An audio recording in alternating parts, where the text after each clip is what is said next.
The world of addiction is now an epidemic, touching all communities. Join April Kirkwood, an actual therapist, as she shares insights with her show, After Detox, Now What? It's never too late to begin again.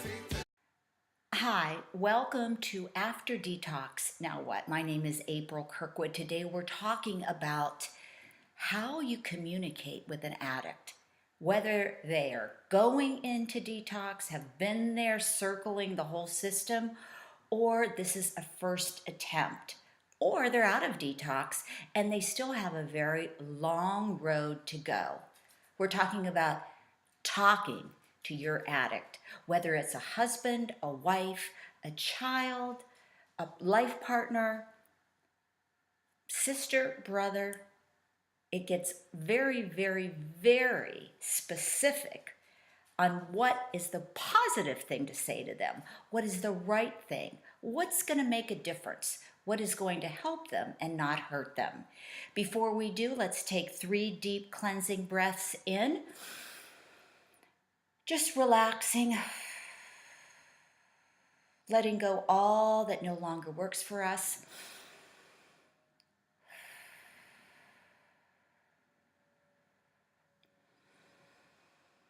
And as we relax, let's focus our mind on the intention we want to have for today. If you don't have an intention, you can use mine.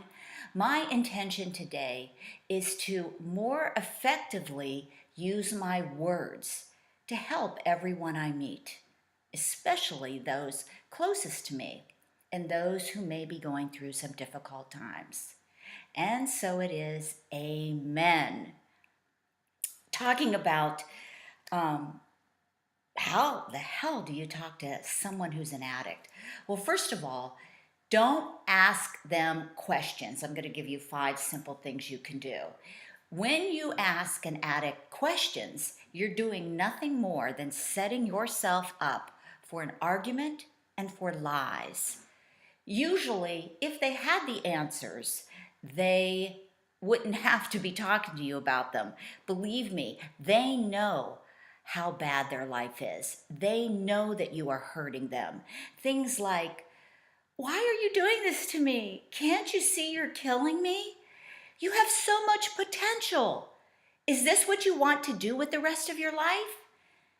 Of course it isn't what they want to do with the rest of their lives. Of course they don't want to hurt you. But if you put anybody in a corner, especially an addict who isn't feeling well, who maybe is high, coming off a high, or needs another high, all you're going to incite here is an emotional riot. Hopefully not a physical one, but I've seen it get really ugly. I don't want you to do that. Number 2, when you do present your concerns, please pick the meat from the bones. In other words, this person has been in trouble for a long time. So for you to start whining and moaning about how much money they've spent, how much they've stolen, whether their bed is made, how they wrecked the car, actually, your main priority right now should be getting your addict clean, keeping your addict clean, and reopening the channels for you two to grow together again. It's not going to be easy. Addiction did not happen overnight, and it's not going to be healed overnight. I wish I could do that. It's very difficult. I understand that. You're frustrated. You've tried everything. They've stolen your purse. They've lied to you. They've scammed you. They've lied to themselves. But I really do believe that we have to decide when we connect with addicts what's most important, and that is their lives. Next, guilt versus trust.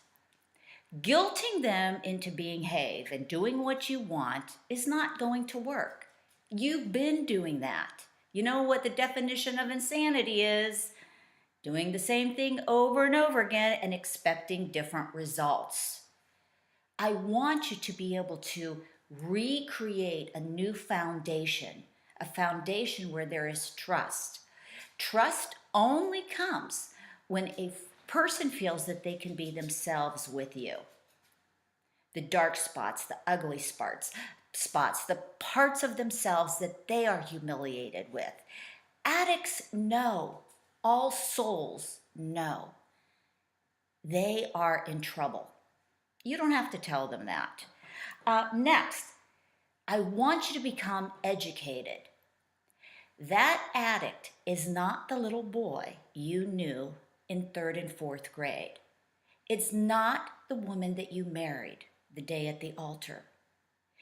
Is not the friend that you had for so many years growing up.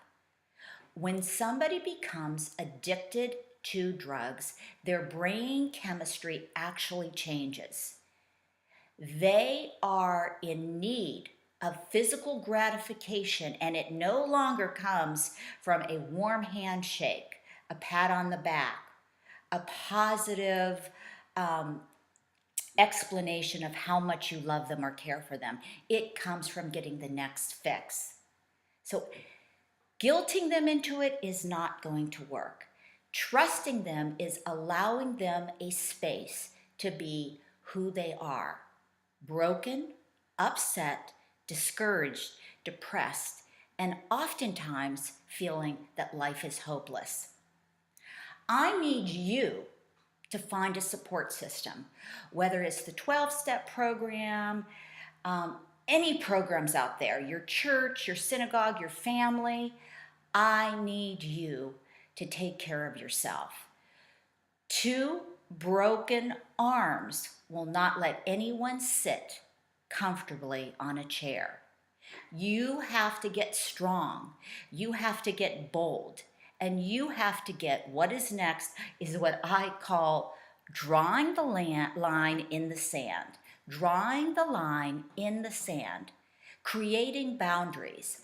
I will love you forever, but I can no longer give you money.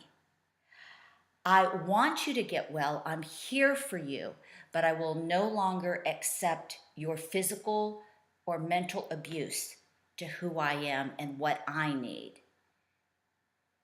It's a hard road, and I am here for you, April Kirkwood. You can email me, April, of course, at gmail.com, because this is not a simple topic. I don't know what number it is, but remember the child or the person you loved before they became addicted. That's the person you're trying to find and remember. Please, they are there. So let's recap. Cut the meat from the bones. Don't biatch about the bed not being made. Take yourself off the pedestal. You're not perfect either, okay? This is a family disease. You need to take the blinders off and see the whole picture, and where you may need some counseling, some help. Addiction comes in many forms. Sometimes social prestige, idealism is an addiction. Are you embarrassed? Of course you are, but you're not going to let that stand in the way of loving your significant other. Look at yourself. Don't be so careful to judge, Missy, as my grandma would say. Every roof has a leak, and that includes you. Also, remember guilt versus trust. Allow them a space to be themselves, as ugly and heartbreaking as it may look right now. Guilting them is not going to work. They feel guilty enough. Find your support system. Draw a line in the sand. Do not give them any more money. Do not fix their car. Do not let them stay at your house if they're high, if they're addicts. Do not. You must be strong. Remember, all the enabling you've been doing up to this point has done absolutely nothing. Nothing but keep them on that terrible merry-go-round to hell. The last step is death. I've gone to funerals before of addicts. It's very, very sad. Remember, that is someone you love, and that someone is there inside of the addict, wanting to come out, wanting to be healed. Are you going to help them or hinder them? You can get all of this data with some more tips on how to communicate effectively with your addict at aprilkirkwood.com. Until we meet again, I love you, I praise you, I appreciate you. You are God's child. Great things happen to you.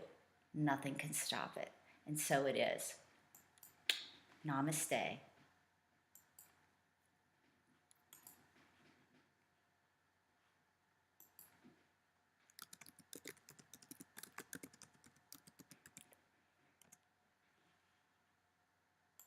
Download the podcast, receive handouts, join her mailing list for extra tips. Go to aprilkirkwood.com now. Blessings from the staff and April, wishing you health, wealth, and happiness.